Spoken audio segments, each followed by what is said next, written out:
Good morning, petrolheads, and welcome to yet another automotive podcast, aka Yap, aka the weekly podcast where three yapping petrolheads forget about the problems and yap about cars instead. I'm Charlie Waymo Brigden. I'm yapping, as always, with my two fellow yapsters, Jack Cav Kavanagh and James Engine Mounts Russell. If you want to yap along with us, get our Instagram, yet another automotive podcast, and send us a message, ask us a question, do whatever you want. How you doing, lads? How's your week been? I will never get bored of that introduction. No, it's class. The week has been magnifique. Today has been sensational. I'll get into that because I need to let James see how he was, how he is, how he's getting on, how is he within himself, and then I'll just talk about BMW. Yes, James, the make-a-wish of our podcast. The Make-A-Wish. Thank you, guys. I appreciate it. And thank you, Cav, for being so thoughtful. I've had a good week, thank you. Had a nice long weekend in the Peak District. Was it nice and dry? It actually was. It only really rained when we were on a walk, which is great timing. Saw loads, like endless, is it the 90 that has the two seats, but then also the like pickup truck back? The short wheelbase is the 90, yeah. I think they're called the hardtail or the... I think it's something slightly different. Commercial vehicle. And there were so many absolutely trashed ones on the farms, up in the peaks, and you could tell that they probably have about 2 million miles on them, and not a single panel doesn't have a dent, and it's fantastic. It was glorious. But yeah, apart from that, it's been a good week, thank you. Go ahead, Cav, with your BMW. So I have Cav is talking about BMW. The Swift Performance Track Day. On the way here, they're bloody everywhere. Yes. They're everywhere. It's a takeover. So Swift Performance, who is the company that looks after my car, and also very, very, very good friend now. Like I've made a lot of friends, but Russ is up there on a special level. They hosted a track day at Bedford Autodrome. They did it last year and it was a success, so they did it again. And we've just had the best day. We've had incredible weather, lovely, lovely people, all very capable drivers. It's very much a BMW thing. So some non-M, majority M, 46, 36, F82, F86, F87, sorry. Got a few new additions on the M2, steering wheel, shifter, roll cage, brakes, and it was all like, yeah, now this car is really starting to make sense, because I probably favour still the E46 because of its rawness, whereas the M2 is really catching up now. It's that good. The M2 sounds better. They both sound shit. They both sound shit, but the M2 sounds better. And now we're at Cafe and Machine. Sorry, worth mentioning to the listeners, just in case there's a little bit of feedback or a little bit of background noise, me and Charlie are currently sat in the Range Rover in Cafe and Machine. My first time in a Range Rover. In a Range Rover? Yeah. First time ever? First time. I've been in a Defender. That's not a Range Rover. This is my first time in whatever this is called. I need to ask you the most important question. We should have led with this. Mm-hmm. How much better do you feel than everybody else now? Oh, much better. I'm much higher to start with, which is rare for when I'm sober. Also higher. Yes. No, it's lovely. It's very plush. But Cav has got the back seats up, so I feel like we're crammed into Toyota Aygo at the moment. It's a bit of a commercial vehicle at the moment. It is, yeah. And also, I found out. Sorry, I'm going off on a right tangent. I think it's quite utilitarian in here. I'll put the interior light on. Where with me? See, all the knobs and dials are all got like rubberized edges. I found out recently. Do you know why that is? Is it supposed to be washed down? It's supposed to be it's so that you can use everything with thick gloves on. Oh, well, I was going to make the joke that these cars come with a barber jacket. So it's basically very on brand, isn't it? And since learning that, I'm okay with the utilitarian knobs and dials, because I just thought it was a bit OAP. I was just about to, it's very standard stair lift, isn't it? Yeah. Like your nan's phone with the big buttons. Every button is twice as big as it needs to be. Yeah. Oh, yeah. And rubberized edges, which doesn't feel that great, but you need that if you're lacking in grip because you've got a pair of gloves on. That is OAP. Yeah. But as I say, since learning the reason for it, I'm okay with it. Yeah. Back to the track day. I am not a fast boy. I felt good today. I felt, I am pushing on. Was this the M2? M2, yeah. I could do with a little bit more power, so I'm going to need to turn that up. We had a right old saga with the brakes. I had bigger brakes on that car when I bought it. Took them off to be refurbished. They were in a really pants purple, so I had them done in yellow. Unfortunately, one of the seals has been damaged during the refurbishment, which means that it's leaking pressure. So they were put on and then quickly taken off to go back onto the standard brakes. So I want bigger brakes. I want a little bit more power. But I'm glad that I didn't just wind the power up to 11 from the day I got it, because I'm like, right, I could do with a bit more power now. Whereas before it would have been like, this is completely unnecessary and I'm just wasting the car. So I'm sort of taking baby steps with it. Yeah, that's the way to do it. For sure. Yeah. And we're looking at. We're looking at a piss yellow 46M3. Yes, we are. We're looking at a 996 GT3 with the number plate GT3 Reg. Nice. What do we got? The M2 comp. G87 M2 comp with Anthony on the number plate. Very nice colour. Is that like a deep purple? No, I think it's just black. Are you sure? I think that blue light. Oh no, sorry, the one next to it. Yes, that is a 240i. The one next to it, the left of it, that's an M2. Sorry, my mistake. It's a good day. Great weather, great people, cracking day on track. Nobody had a whoopsie, which is good. Yeah, really, really good. Somebody broke down, but he was quickly fixed and back out on track. Yeah. But very rare to get that much luck on one day. And then we're finishing it off with a pint in the Range Rover with my other two mates talking shit. It's a great day. Yeah. What a day. Where is the other thing I wanted to say, and I'm saying this for the sake of saying it, but has everybody noticed how much fucking happier everyone is? Oh my God, yeah. Because the sun's come out. Yes, that is the truest thing anyone has ever said. Everything in life seems a little bit easier, just more fun, less stress. You go outside, you're not immediately wet and cold and miserable. It's glorious. It's glorious. So yeah, that's me so far. That's me so far. M2, second best car. That's been a machine. We are both rumbling. Dying for some food, yeah. We're very sorry that you can't be here, James. Obviously, it was a spur of the moment. I'm going to be in Bedford. Can you come? No, because you're doing adult things and getting a better education.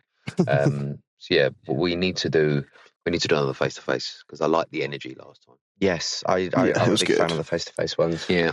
I think it's only fair, as last week I was in the car with Charlie, so you can get him this week. There you go. Fair. Maybe next week, me and James get in the car. Yeah, I'll stay at home. Sorry, yeah, what were we in? Just on the Audi. We were in the e-tron last week, weren't we, James? How was it for the rest of the week? I know that you sent me a video where you accelerated from 0 to the speed limit in a very short amount of time. No, so you're mistaking it. I did. I was on a closed track with a professional driver. Very good, very 0 good. to 100 in 6.8 in the rain. That's ridiculous. Yes. So, undescribable amount of power, really, that car. It took me a couple days to really get into it. And it was driving quite late at night, and I put the Tron soundtrack on. Ooh. And I really played that character, and then it made sense to me. Yes. Because I love that. it's hypercar quick. Like, I woke up in a bit of a haze this morning, and I genuinely thought I had a 918 Spider on my driveway because it's that fast. It really is that quick. And it just sort of rearranges your brain and how you look at driving, because that's all that it has. It's got no fucking character. It doesn't make any bloody noise. It's like, well, it makes a noise, but that's about it. The impossible question to answer. Yeah. Could you love it? I could. I would say I loved it. Yeah. But my barometer for cars that I'm learning is the Lexus L400, sorry. Would I have whatever car I'm reviewing, at the end of the day, if someone came up to me, the guy that came to pick it up said one of two things. Either I'm going to take this car back to Aldi or Bentley or whoever they are, and I'm going to give you a really nice sorted Lexus L400, or you can keep this car. What would I pick? That's quite a low bench. No. I'm not knocking the Lexus. No. But if something isn't pulling you away from the 400, that's a little bit bad look. No, maybe, but it's what I had. Yes, the side of the runway. Yeah, that car. Absolutely. Yeah, cool. And so of my press cars that I've been through, The Caterham 360S, I would take over an L400. The RS3, I wouldn't take over an L400. The Bentley Continental GTC, absolutely, I'd take that over an L400. This S e-tron GT, I would not take over an LS400. So I clearly, would genuinely rather you have. just don't like Audis. Yeah, it Sorry, sounds Audi. like it. No, but if you gave me an RS4 from 20 years ago, I'd probably take that over an LS400. But it's what I'm after from a car, and that Audi isn't checking those boxes. But if I had a Murcielago SV in my garage, I wouldn't mind the S e-tron GT as my daily, because that itch is getting scratched somewhere else. So I understand this car much more than the RS3, because with the RS3, it didn't make enough noise. It didn't have enough character to off-put the difference in speed between that and the S e-tron. It's a great car. I'm genuinely really surprised and impressed by it. Yeah, I really enjoyed it. As somebody who was a passenger in both, granted I drove the RS3, I was blown away by the S e-tron. But if anything, it was too quick. And it made me feel a bit, very sick. Made my head hurt. Yeah, but intimidated, kind of like, no. Rather than like, whoa, it was just that kind of like. It's not intimidating. I don't know. No, it is. It is. The speed that car goes in such a short amount of time on wet roads in the UK, dangerous. Like it's too quick. I remember Chris Harris said that the Porsche Taycan Turbo S was too quick for the UK roads. Yeah, and that's all. Completely fair. It's too quick. The thing is, whatever situation you put yourself in, or you're put in by other road users, you can just be like, oh, I don't want to be in this situation anymore. You put your foot down, you're gone. Oh, we're in the wrong lane, or oh, we're going to merge too early, or oh, there's someone in this slip road. You just put your foot down and then you're double whatever speed then. I'd say the RS3 is more practical. Actually, no, it's considerably more practical than the e-tron. It's got more doors. You can put fuel in it and fill it up. Like I remember you saying, Charlie, it was 95 quid for a full charge on the e-tron. Yeah. And it got you like 300 miles. Let's be honest, it's going to be about 200 if you're driving it. If I was charging at home and charging at work, it would make sense. Yeah. Until I want to drive to Monaco, then it doesn't make sense again. If you were a business owner, it makes sense. Yeah, and that's where they're going. That's where the money's going. That's why the price is so high, because it's being so subsidised by... Yeah, fair. Lose the VAT, losing corporation tax. Yeah, it's almost like a nothingness number. It is. Yeah. The bigger the number, the more you can write off. Yeah, exactly that. Almost. Mm-hmm. They get a stiffy out of what they're not paying HMRC. Yeah, for sure. So true. So true. Yeah, I've never thought of it like that. It's not about that final number. It's how much can I depreciate this against my corporation tax? Yeah.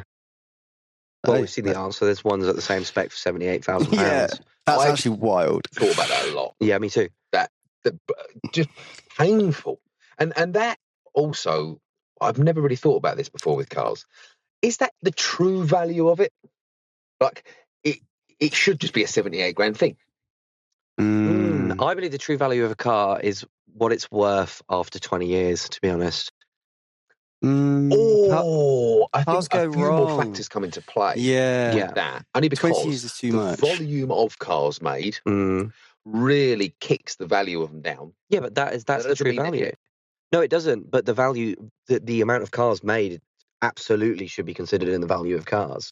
And that's not considered when you're buying them new. In 20 years, when all of the ones that weren't put together right have broken, and all of the ones that have been looked after by owners that care about them are in better nick than the others, and people understand how many cars are on the road, that's when it's worth what it's supposed to be worth. Because you're saying it's either cars who haven't been looked after or cars who have been looked after. Surely it should be like a level playing field of cars are all looked after the exact same amount, and then that's the fair representation. I know, I disagree completely, because a car a shit car will not be looked after, and then it's not worth anything because there was no reason to look after it. Shit is subjective. A Peugeot 207 may have been loved and looked after by an elderly lady, and it might still be mint after 20 years. But an RS3 of the same age may have been ragged the shit out of, loved, granted, but still ragged the shit out of some young man. What's the better car? What has more value? That's this what is the deep. market's for.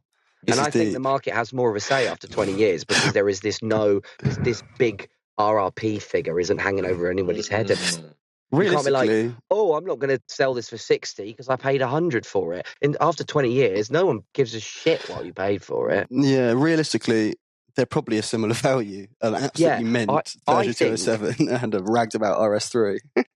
I think if after 20 years, a car could have been free when it came out or £1 million when it came out, what it's worth after the 20 years will be the same figure if it started at 0 or started at $1 million.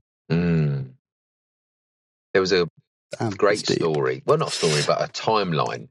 The Citroen Saxo VTR, which was the hero car when I was 17. So Yeah. what's the difference between that and a VTS? Because when I bought the C2, the VTR valve. was the diesel. Okay, so the Saxo, I think, was the last one it actually made any sense. The VTR was an 8-valve. The S was the 16. Yeah. So 89 horsepower in the Mark 1, 98 horsepower in the Mark 2. The VTS always had 125 horsepower. Don't ask me why. That VTR came with free insurance for the first year. Genius. Regardless of age. Whoa. That's Yep. a bold move. So many units, and rightly so. Bold, Absolutely. paid off, unbelievable. Big dick. But what was crazy is they got stolen a lot. Yeah. They got crashed a lot. Yeah, no shit. Insurance was crazy. Yeah. And they went from, I think they listed at £9,900. Right. The year's insurance. After not a lot of time, they were $2,000. Yeah. Because there was, but the 20-year mark, the reason I'm bringing this up, the 20-year mark is really, really important because sorry, Russ has just thrown me off there. The 20-year mark is when they didn't appreciate yet, but now it's probably 30 years. Yeah. Now they're starting to go back up. Yeah. Now, but is that because of scarcity? Is that because of a bit of nostalgia? Because they were not looked after. But it's purely rarity that has propped them values up. Yes. But no, I really like your 20-year thing. That's really, really clever. Because that is a great gauge for most cars. Like the Mark 1, not Mark 1, sorry. The Mondeo, me and my friends call it the Mondeo duct tape. The one that had the flimsy plastic bumpers. Yes. All of them were fucking duct tape. I don't know if that's a Mark 1 or a Mark 2. I get a totally different story every time. I want to say 2 because the 1 was a bit of a concept and it had a weird boot on it. The 2 were common as muck. Yeah. You tell me the last time you saw one of them. Gone. I do remember, and I actually gave it an award at a car show because it was the only fucking one there. That is crazy rare now. Yeah. I've seen more fucking Lamborghinis than I have, which goes to they're a fucking great car, but the value would be fuck all because they weren't kept. No. They were just a tool. Yeah. I love that gauge. 20 years. That's a bit like that. Remember that Vauxhall Omega that I sent in when we did the spot of the week? That was clearly been used by like a painter for the past 20 years. Now. Yeah. But like now it's kind of like it's like a bit of a gem. It's like this is something that should have never been really looked after, and it wasn't really looked after, but it's still here, it's still running. So it just has so much like character. It's nice. I know it's the same OEM, but I feel the same about a Cavalier. They were just beaten from day one. And now you see one, you're like, oh my God, you're still going. About you. Yeah. Well, very good. Just to move things on, are we doing our 3 for 3? I totally forgot about that, actually. On the way here, I remembered that we were going to do our free cars for 100,000, free cars for 50. And I totally forgot about it, to be honest. Oh, Charlie, man. I spent so long thinking about this. Yeah, I'm very sorry. I've been very, very sick, and I've also been trying to make a video about an Audi in my free time. I completely slipped my mind. I'm very sorry. I'll tell you what, James. I have it. You have it. Let's go. Let's do it. I'll be the judge. I'll be the judge. There you go. Okay. Compromise. Deal.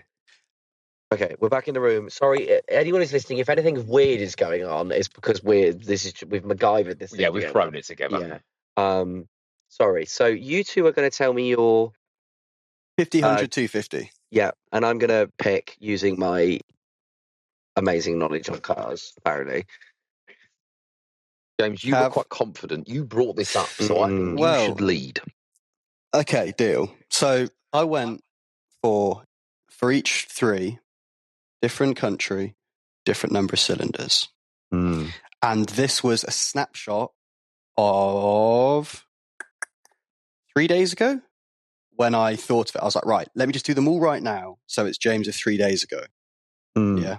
If you ask me this time next week, it will probably be, It'll be different different, yeah. answers. Mhm. That's the beauty of opinions. So 50K, mirroring what I said last week, I'm going to have to go in for the everyday, sensible, yet fun GR Yaris. 25 grand. The Half budget, my money. bold. Half budget. Yeah, bold. Followed by, this is the big, silly, brash, will cost me a fortune, but is cheap. 2006 E63 AMG. 15 grand. Whoa. Obviously, the GR Yaris is 3-cylinder, E63 AMG, big boy 8. I then realised I've only got £5,000 left. But to balance that all out, I went for a 4-cylinder for £5,000. Pre-2000. Can we guess what it is? Oh, pre-2000. Is it dual overhead cam? I doubt it. I doubt so it. Pre-2000. If I say it's a 1.8 4-cylinder. That makes me Leo think RSI. bag. Could you both say that again, but at different times? That makes me think Volkswagen Audi group. No. I said Clio RSI 1.8 16 valve. No. If I say pre-1990. I'm all out of Oh, whack. is this going to be an MG? Yeah. MGB, £5,000. Mm. Absolute shitter, but that's the. I'd think about MGBs a lot, to be honest. Hey, I drove it. I drove the family MGB last week, and it's the first time that I've driven it since like September, and it was glorious. Yeah, Freaking glorious. But yeah, there you go. Go ahead, Cal. Would you like me to do my 50? Absolutely. Cool. Yes. So my 50. So one thing I've learned from doing my thinking, I fucking love the E46 M3. Oh, for fuck's sake. Because that appears in all 3 price brackets. Oh, for crying out loud. So my first version, 50 grand. Yeah. I'm 15 to 20 on an E46 M3. Yeah. Okay. I'm 20 to 25 on a Range Rover. Right, yeah. And I'm £5,000 on a Clio 182. Oh, Nice. You know what? I don't hate it. I don't Where hate are you that at getting all. a Clio 182 for £5,000? The internet. Because I'm looking at one of Piston Heads for 20. It's a trophy, brother. Oh, okay. Ooh. Very different thing. Right. Well, it's not. What It's colour? red and it's got some spicy fucking seats and. What colour would you have? You got to get Clio 182 in Cav? blue. I'm sorry. Racing blue. Yeah. Yeah. Okay. Good. We Okay. all agreed on that. That's cute. Yeah. Blue. Got to be blue. Yeah. I like that, Cav. I like that. James, please fire away. Or would you like me to go with my 100,000? You go Hold on. first. I should pick whose of those I would rather have. Oh, okay. You want to do it one at a time? Yeah. Fire them at me again. So, James, you've got MGB. Yeah. A 2006 E63 AMG and a Toyota GR Yaris. Cav, you've got E46 M3. E46 straight 6, sorry. Clio 4-pot 182 and Range Rover V8. That's what I would have. Yeah? Yeah, for sure. Definitely. Cool. You go first for the 100K, Cav. Okay, cool. So the reason I say E46 would be in it again. I would buy the best version I could. It would probably be about 30. You get CSL, or are we just talking an normal E46 M3? Whilst I love a CSL, I'm burning 80 grand of my 100. It's an E46 still at the end of the day. So I'm going to do 30 on a E46 M3, so a better version, but a 46 nonetheless. I'm doing another 20 on the Range Rover. Yeah. And then I'm going to steal. Sorry, you've got two from the same bracket again. That's great. I love that. I'm stealing James's. All I'm doing is swapping out the Clio for a 718 GT4. Yeah. That kind of kick its head in, naturally aspirated. The only caveat I've just realised, 46 M3 6-cylinder. 6-cylinder Porsche. GT4 6-cylinder. Okay, I'm buying an E92 M3 V8. I'm buying. Is this 718 a 4-cylinder? Is it not? No. The GT4 is a 6-cylinder, but they did do a 4-cylinder turbo version. I need time to think because I've just realised I've done 2 6-pots. Oh no! You can do 2 6-pots. Go get an E92.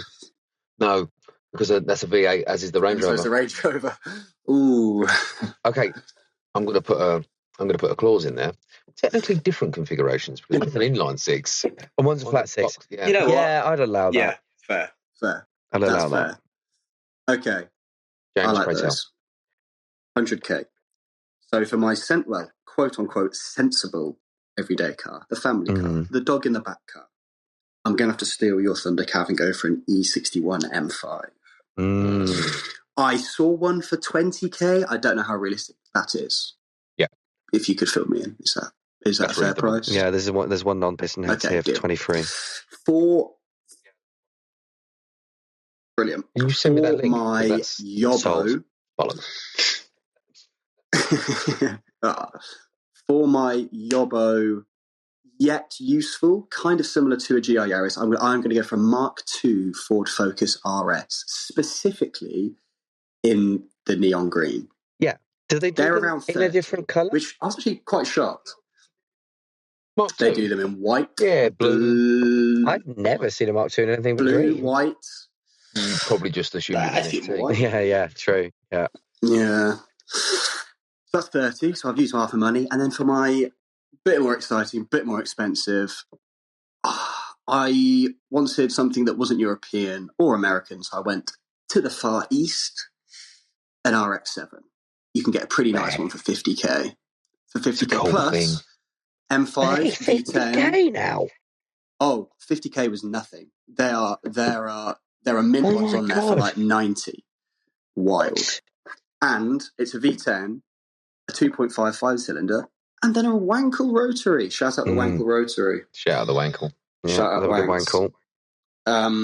Yeah. So that's what, 30, 50? Yeah, that's 100. I like it. Okay. I'm going to go with James for the RX-7 there. Takes it for me. That's such a good shout. That is a cool That thing. completely flew under my radar, and I would definitely, RX-7. Sound. Good shout. Well, so for 250, let's have James first. Oof, okay. So I'll start cheap. Well, Cheap. for 35 grand. I wanted something completely left field. So I've gone for a Holden Commodore Ute. Yes. What a whip. No This, gear linkages in a Holden Commodore. It's straight to the box. is it really? That'll put fucking hair on your chest. Oh, so V8 in this slime snot green that I've seen. Awesome car. You never see them in the UK, obviously. Insanely cool. I wish that we had them. For my small throw around car similar to the Focus and Yaris, I've gone for Lancia Delta Integrale. Yep. The price of these terrified me. It's 100 grand. It's 100 grand. You can get a nice one for 50. It depends on like the history of the vehicle. These are really, really history dependent. Yeah, completely. So and the condition. I mean, that sounds daft, but some of them are nut and bolts. Yeah, some of them are fucking rotten. No, absolutely, yeah. This one I saw was the proper full fat spicy one, and it had, what's the name of the company? The white wheels with the red writing on them. Speedline? OZ. OZ. Or Copper Motive, sorry.